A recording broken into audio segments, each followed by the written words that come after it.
Good morning students. आज का topic है role of individual in improvement of environment for health prevention of sports related accidents.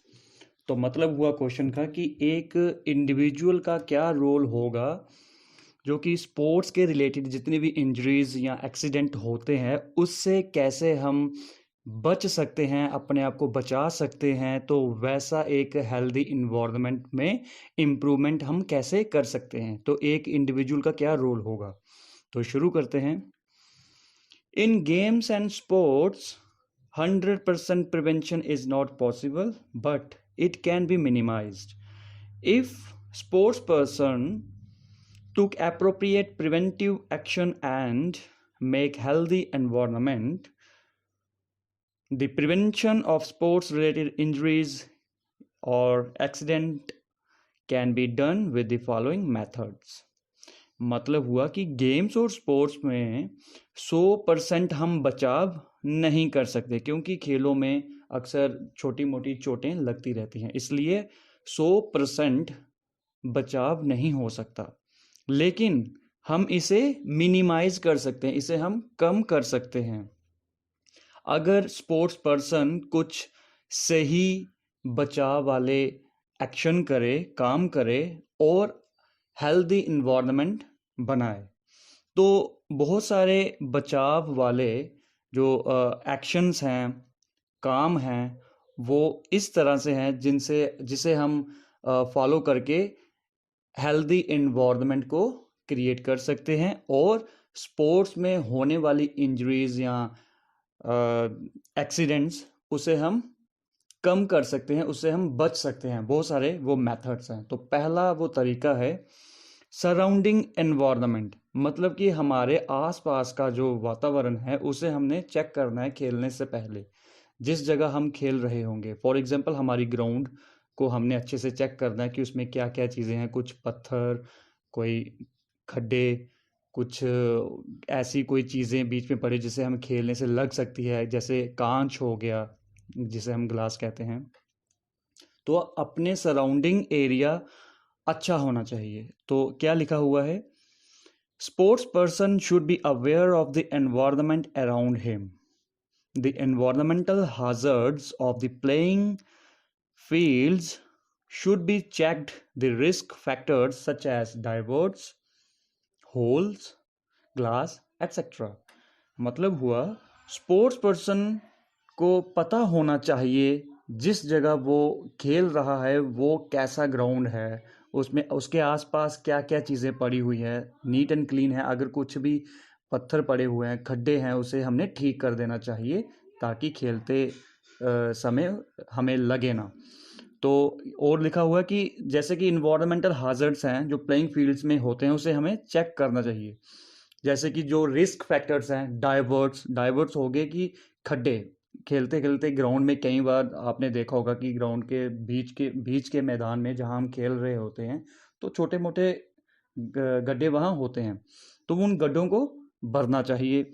Holes, तो कई बार ऐसे whole पड़े होते हैं ज़मीन में, जिसे मतलब कि खेलते खेलते कहीं हमारा पाँव उस होल में पड़ने से हमें हमारे पाँव मोच आ सकती है, हमारे पाँव को ट्विस्ट हो सकता है, इवन कि फ्रैक्चर भी हो सकता है। तो इस तरह की वो जो जितने भी रिस्क फैक्टर्स है उन्हें हमें ध्यान में रखते हुए बिल्कुल उस इन्वायरमेंट को बिल्कुल प्रॉपरली नीट एंड क्लीन और प्रॉपरली उसे मेंटेन करके फिर हमें पार्टिसिपेशन करने चाहिए खेलने से पहले।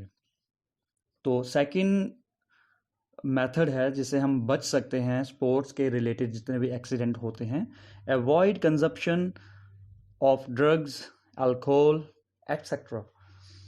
कि individual should avoid taking drugs, alcohol during participation in any sports activity.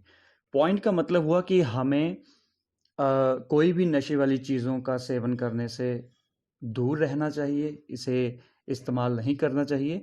कोई भी इंडिविजुअल को इन चीज़ों से, बुरी चीज़ों से, नशे वाली जितनी भी चीज़ें हैं, जैसे शराब हो गई, नशीले वाली चीज़ें, ड्रग्स, कोई भी तरह के नशा हो गया, इन सब चीज़ों से दूर रहना चाहिए जब हम गेम्स एंड स्पोर्ट्स में एक्टिविटी में स्पोर्ट्स में पार्टिसिपेट कर रहे हैं तो हमें इन चीज़ों का सेवन नहीं करना चाहिए। फिर आया third point, proper warming up.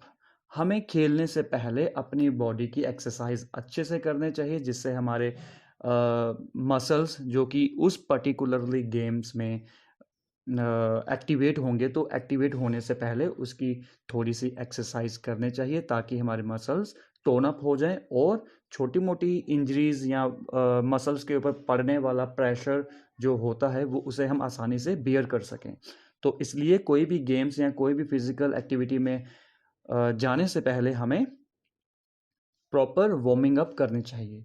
तो क्या लिखा हुआ है, individual must have proper warming up exercises such as jogging, jumping, running, etc. before going to participate in any kind of sports activity to avoid any kind of injuries like sprain, strain, etc. वही मतलब हुआ जैसे कि मैंने आपको बताया कि कोई भी गेम्स या कोई भी फिजिकल एक्टिविटी में पार्टिसिपेट करने से पहले हमें थोड़ी एक्सरसाइज करने चाहिए, जैसे कि जॉगिंग करने चाहिए, जंपिंग करने चाहिए, थोड़ी सी रनिंग करनी चाहिए कोई भी गेम्स या कोई भी फिजिकल एक्टिविटी में पार्टिसिपेट करने से पहले, ताकि ये सब चीज़ें करने से क्या होगा, हम बहुत सारी इंजरीज से हम बच सकते हैं, जैसे कि स्प्रेन और स्ट्रेन। स्प्रेन हो गई हमारी इंजरी ऑफ लिगामेंट। लिगामेंट की चोट से बचने के लिए हमें वार्मिंग अप एक्सरसाइजेस करने चाहिए। और दूसरी है इंजरी जो मेनली हमारे मसल्स के ऊपर होती है। मसल की इंजरी को, जब मसल में चोट लग जाती है, उसे हम बोलते हैं स्ट्रेन। तो स्प्रेन और स्ट्रेन जैसी बड़ी इंजरी से बचने के लिए हमें वार्मिंग अप एक्सरसाइजेस करने चाहिए। फिर आया सेफ्टी इक्विपमेंट्स। सेफ्टी इक्विपमेंट्स का मतलब हुआ जिस गेम में हम पार्टिसिपेट करने जा रहे हैं, जैसे कि थोड़ी सी जिसमें रिस्क फैक्टर रहता है। फॉर एग्जांपल मैंने क्रिकेट की एग्जांपल दी है, तो लेदर की बॉल होती है तो हमें लग सकती है, तो खेलने से पहले हमें प्रॉपरली इक्विप्ड होना चाहिए। जितनी भी चीज़ें हैं जैसे कि हेलमेट हो गए, ग्लव्स हो गए, लेग के जितने भी लेग गार्ड, अपने वो सारी चीज़ें वो पहनकर हमें खेलना चाहिए, जिनसे हम बच सकते हैं कि हमें कोई भी किसी भी तरह की इंजरी ना हो। Individuals should wear safety equipments. For example, in cricket game, a player should wear safety equipments like helmet, leg guard, thigh guard, gloves, etc. to avoid injuries. कि हर इंडिविजुअल को सेफ्टी इक्विपमेंट पहनना चाहिए। जैसे कि हम example पर दे सकते हैं कि अगर हम क्रिकेट की गेम की बात करें तो एक प्लेयर को हेलमेट पहनने चाहिए, लेग गार्ड पहनना चाहिए, थाई गार्ड पहनना चाहिए, ग्लव्स पहनने चाहिए। ये सब चीज़ें पहनने चाहिए ताकि हम इंजरी से बच सकें। फिर आया प्ले अंडर एक्सपर्ट्स ऑब्जर्वेशन, कि हमें कोई भी एक्टिविटी या गेम्स में अगर हम जा रहे हैं खेलने के लिए, तो एक एक्सपर्ट के अंडर हमें वो ट्रेनिंग या वो प्रैक्टिस करने चाहिए। अगर हम फॉर एग्जांपल कोई गलत तरीके से वो गेम या कोई एक्टिविटी या कोई एक्सरसाइज कर रहे हैं, तो गलत तरीके से करने से हमारे मसल्स के ऊपर नुकसान हो सकता है, हमें चोट लग सकती है। तो उस चीज़ से बचने के लिए हमें क्या करना चाहिए, एक एक्सपर्ट के अंडर खेलना चाहिए। Individual should participate in any physical activity under the proper guidance and observation of an expert like coach, trainer, physical education teacher, etc. कि हर इंडिविजुअल को एक जाने की किसी भी जगह पे अगर वो पार्टिसिपेट करना चाहता है related to games and sports या एक्सरसाइज में, तो वो प्रॉपरली गाइडेंस और एक एक्सपर्ट के अंडर वो प्रैक्टिस करे, ताकि वो कोई भी जो गेम्स या कोई स्किल या कोई एक्सरसाइज कर रहा है तो वो कोच या फिजिकल एजुकेशन टीचर या ट्रेनर के ऑब्जर्वेशन में करे, ताकि वो ये चीज़ देख सके कि एक्सरसाइज या कोई भी जो स्किल सही ढंग से हो रही है या नहीं हो रही है। लास्ट आ गया balanced diet. Individual player should take balance diet according to the activity in which he participate. कि लास्ट वाला पॉइंट जो है मेनली बहुत इम्पोर्टेंट पॉइंट है कि हमें स्पोर्ट्स के रिलेटेड कोई भी जो एक्सीडेंट या इंजरी है उससे बचने के लिए हमें प्रॉपरली बैलेंस्ड डाइट लेनी चाहिए, कि एक इंडिविजुअल प्लेयर को बिल्कुल बैलेंस डाइट लेनी चाहिए अकॉर्डिंग टू एक्टिविटी, जिस तरह की वो गेम खेल रहा है, जो भी वो स्पोर्ट्स या एक्टिविटी में है, तो उस अकॉर्डिंगली वैसी डाइट लेना चाहिए।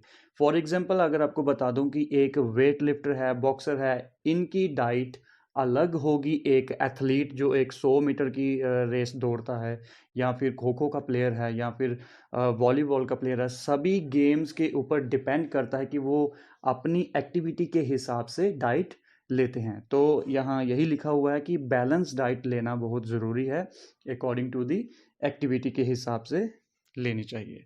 तो ये था आज का टॉपिक। Thank you.